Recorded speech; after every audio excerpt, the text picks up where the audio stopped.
Welcome to my virtual book talk. Today we're discussing a pair of texts. The nonfiction selection is I Am Not a Number, written by Jenny K. Dupuy and Kathy Kaser, illustrated by Gillian Newland. The fictional text is The Marrow Thieves by Cherie Dimaline. Imagine that you're at school and this pops up on your phone.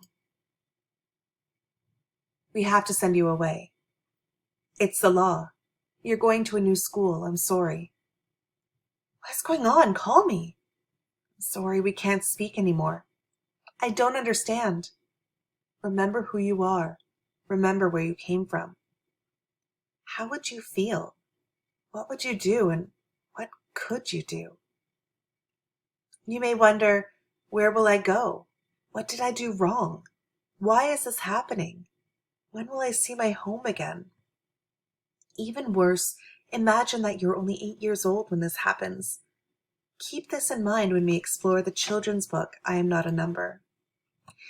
It may seem strange to read a children's book in high school, but literature that is written for children is often very direct, symbolic, and beautiful.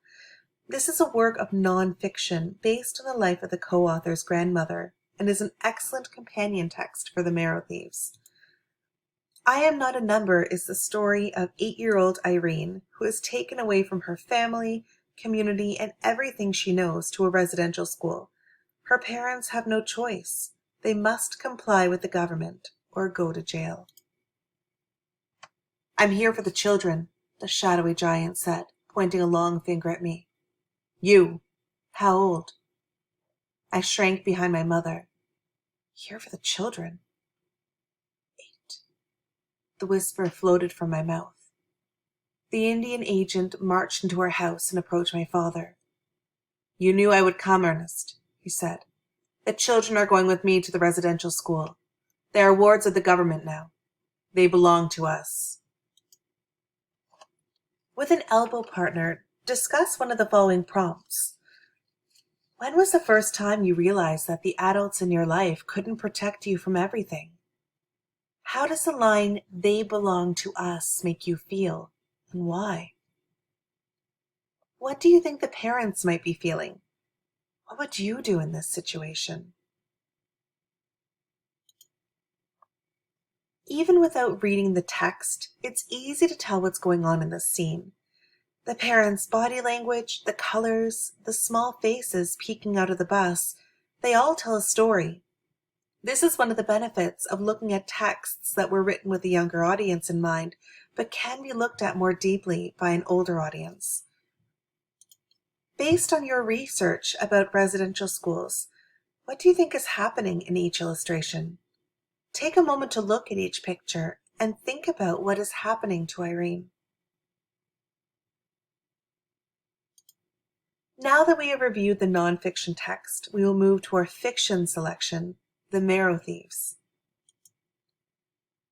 The Marrow Thieves is set in a dystopian future. That means a world where everything has gone wrong. In Canada, where climate change and natural disasters have destroyed communities. Another devastating aspect of the society, everyone has lost the ability to dream. Everyone except Indigenous people. With an elbow partner, quietly discuss what you think happens to a society that cannot dream.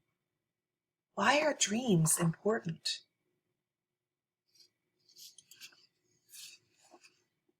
In The Marrow Thieves, our protagonist is Frenchie, a 16-year-old Indigenous boy. He joins a group on the run from the government who has found a cure for the dreamlessness plaguing non-Indigenous Canadians.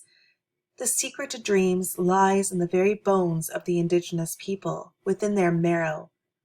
They are held in facilities where it is extracted, but only if they can catch them. I Am Not a Number is an excellent companion text for The Marrow Thieves. Intergenerational trauma, loss of language, loss of community, and forced confinement of Indigenous people is central in both texts. They share many common themes. Some of these themes are residential schools, language, truth and reconciliation, loss of culture, community, the importance of family, coming of age, and government corruption. I hope you're as excited as I am to delve into these texts. Thank you so much for your time.